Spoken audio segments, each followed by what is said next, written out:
You ask Tiger to solve. This deals with linear equations with one unknown. The final result is x equals 13 over 2. Let's solve it step by step. Simplify the expression. Multiply the fractions. Break up the fraction. Find the lowest common denominator.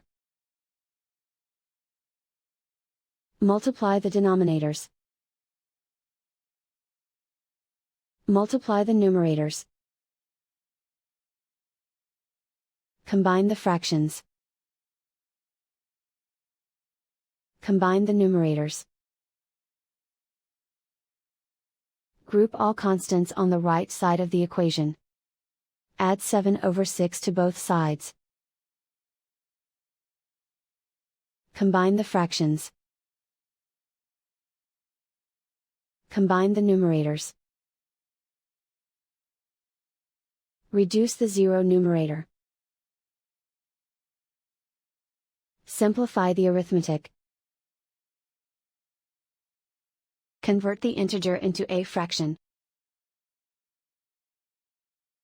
Combine the fractions. Combine the numerators. Isolate the x.